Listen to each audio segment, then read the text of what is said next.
King got heat.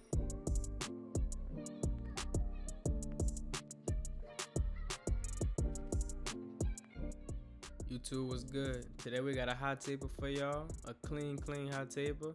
And just like always, at the beginning of the video, we're gonna start by combing out the client cell or brushing it down, whatever you may prefer. Now we're setting all our guidelines. For a hot taper, you wanna start like a little bit, you wanna start at the lowest point of the box.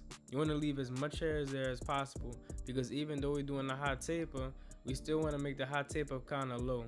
It just makes it seem, it just brings more of a blended effect to it. Now with our lever all the way open with our wall seams, we're gonna create our first initial guideline. And usually it really don't matter how far you go up, you could go, but people usually do about an inch, so a half of an inch. If you want your fades more compressed, it could be, drop fades or normal hot fades or maybe tapers. If you want it more compressed, you do a half an inch. If you want it more expanded, you do a whole inch.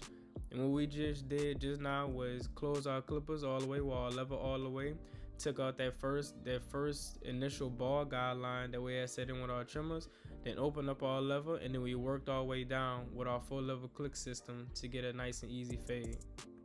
Now with our one guard all the way open, we're gonna create that second initial guideline, or third if you don't want to count the first guideline that we did with the trimmers.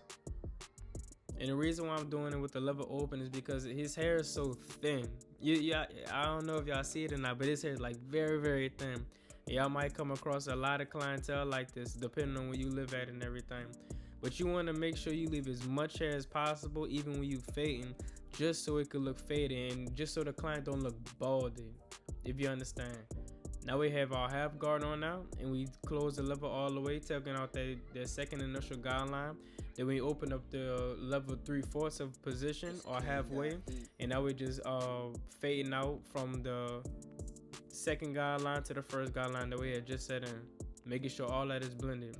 Now I will have to go back over it because I did see some imperfection when at the end of the fade after all my processes, but that just come with it for real. Sometimes you have to finish the fade, look at it, and then you have to go back in detail. Now with our 1.5 guard, because this hair is so thin, we don't want to really dig in. So now we're at a flicking position or a flicking movement when we're doing our half guard, because that's the highest guard that I want on the back of his neck for his taper. All we're doing is flicking out, because we really don't want to dig in. As y'all can see, he already has like a little faint line right there where it's like a disconnect, and that's because his hair is so thin. Now with our one guard, same process, lever all the way closed. We're gonna take out that guideline from the third guideline that we had set in. Easy steps.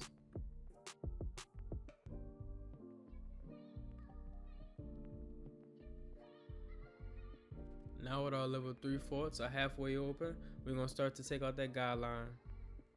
And as you can see, the guideline is just coming straight out. Sometimes you really don't want to use the whole, clipper blade. You want to use the corners or maybe like half of the blade just to take those lines out. If you do use the whole blade, then you're gonna wind up creating another guideline that you do not want. Then you're gonna wind up pushing the fade up higher or the taper higher, and you do not want that. And you see I'm point cutting right here using the edges of my clippers, basically detailing, making sure everything is nice, getting all them dark spots out of there. And when y'all fading hair, y'all gotta picture the hair is one big glob of hair. Picture one big glob of hair, and you're just slicing straight through the middle, and you're just making one big glob of hair into two. And then you want to keep repeatedly do that until it's one nice, easy, and smooth transition. Now right here, so a lot of people struggle with transitioning an afro or the high, because sometimes with the taper, the top may be like an 8 guard, or they might have dreads or might have their hair growing out a little bit. You want to make that transition from the top of the head to the taper as smooth as possible. And all I'm doing right here, just taking my 1.5 guard, opening it all the way. It's kind of like a little lever play with him, and then you go down more, and then I throw on my one guard, do the same exact stuff, open up halfway, all the way halfway, and then all the way closed, just so we could get inside that taper. And then what we will do, we're gonna use our rake down technique just to blend it in a little bit more. In this scene right here, you might have to go back in detail a little bit. You always gonna have to go back in detail, fix imperfections that you missed out on. And as y'all can see with that rake down technique, is just blending straight in. The rake down technique is all about pressure. I'm gonna tell y'all that. I'm gonna drop a whole tutorial on that video on the rake down technique, but it's all about pressure. And for the side tapers, we're gonna create our first guideline with the lever all the way open. Close the lever, take that first initial guideline, that trimmer ball guideline out, and then we're gonna open up our lever all the way, then 3/4, then fade all that out. And whatever y'all do to the back of the neck area, y'all should be doing the same exact thing to the sides. Whatever you do to the sides, you do to the back of the neck. Nothing shouldn't change. None of your processes shouldn't change unless, you know, they want like a shag or anything on the back. They want the back a little bit lower and then a high tape on the sides. They got people that do that out here, but you know, you just gotta adjust with each client. You gotta make sure things happen. That's why you gotta learn your steps, know your steps, learn your system, know your system, so you could, you know, adjust you could adjust to whoever walks in the door. Whoever walks in the door and is you know, wanting to get a service by your haircut. And right here, we're just gonna do our rake down technique, making sure that bulk up top is kind of blending in with the tape at the bottom. And as y'all can see, he be, when he grows his hair out, he's thinning. Now this right here, I did like a little speed run for y'all so I could watch the whole entire process without, you know, no cuts in it or nothing like that. This takes about, I'd probably say at least 2 minutes just to do the whole. It should take no longer than 2 minutes for each, you know, the temple area tapers and the back neck area tapers. It shouldn't take no longer than 2 to 3 minutes on them. You want to get the client in. If it's, you know, like older dudes, they like to get in and out of there. So you want to master your processes so you could be able to work faster in certain circumstances. My bad about the phone. They be having all different types of things that be going on in the background and stuff like that. But hey, it's part of the process. It's part of being a YouTuber. Whether you're a content creator for barbering or maybe you're just a vlogger, you're gonna have things happen that you don't, you know, necessarily plan or anything like that.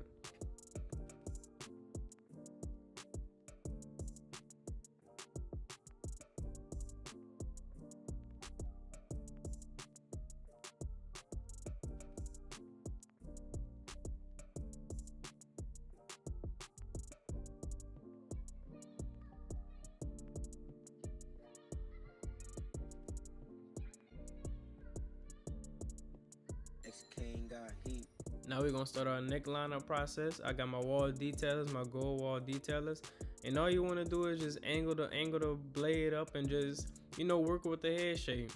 I ain't doing nothing too fancy right here. I ain't taking a lot of hair off. I ain't taking just a little bit of hair off.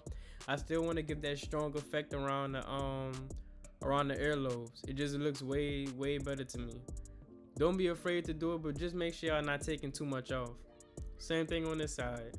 And if y'all was thinking about getting some clippers that's really good for lineups or whatever, get the wall detailers. Get the gold edition wall detailers. They work pretty good. I tried the low pros. I got the FX3 with a gold FX blade on there with the filthy mod blends. All that's good, but these work pretty good. These are pretty sharp, but not too sharp. They sharper than the gold FX blade, the blade that comes on these, but they're not they're not nothing like no DLC 2.0. They're gonna cut them out. They're gonna cut through a kind of like a thick amount of hair, because as you're gonna see when we move to the front of his lineup, it's I left it kind of thick because he's thinning, kind of he's not thinning like as in receding, like a receding hairline, but like you could tell that he has less hair growing.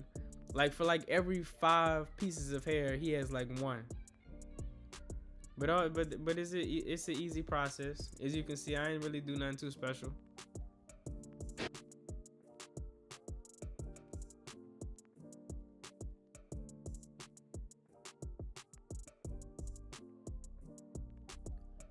And as y'all can see, like in a couple seconds, I'm about to you know, redo the voiceover. Well, put some of the volume inside the video, just so y'all can hear the tremor.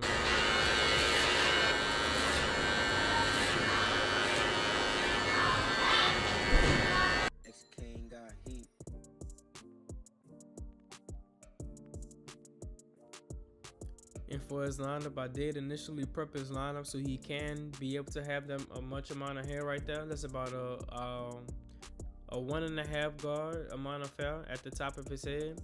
And we did initially start in the middle, and then we worked towards, you know, you usually work towards his weak side and then match the strong side with the weak side. And then because you can't match the strong side with the weak side if you start with the strong side first, because the weak side is already behind and the strong side is already where he's you know, more full or more thicker, where the hair grows and stuff like that. But for this client, he has a pretty strong lineup. He just has, you know, like I said earlier, every you know, 5 pieces of hair, he has like one in that one place. If y'all let me know in the comment section if y'all kind of understand what I mean or something like that. So really, we just work to the side that I was comfortable with, and I'm comfortable with working towards my right side first. But now, right now, I kind of do my lineups like I complete the whole side that I do first. Like if I did the right side, I'll make the vertical bars, but I won't, if he's having a C cup or if a client has a C cup, I won't do the C cup just yet, because the C cup may have a strong side or a weak side. Some hairs may grow thicker on one side of the head than the others when it comes to the C cup area as well. So I do my lineup, work towards the side that I feel comfortable, or the weak side first, and then I add the vertical bars on that side. And when you're doing the vertical bars, you also want to measure the vertical bars just so it could come out even and, you know, just the same. Now we're gonna use our enhancements. I do use Kiss enhancements. I use a you know, a mixture of colors for right now. I'm still trying to figure out what kind of color I want to use. But this colorway, this Kiss Express is you know, it's a pretty good enhancements thing to use. Pretty good spray to use.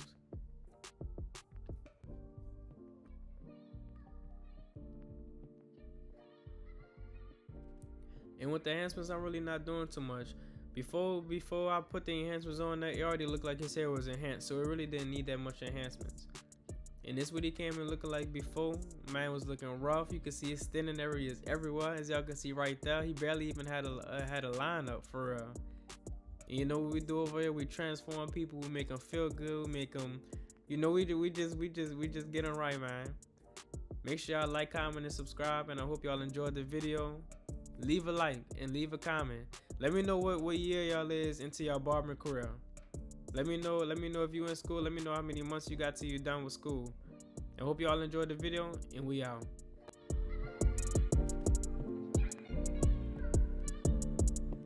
X King got heat.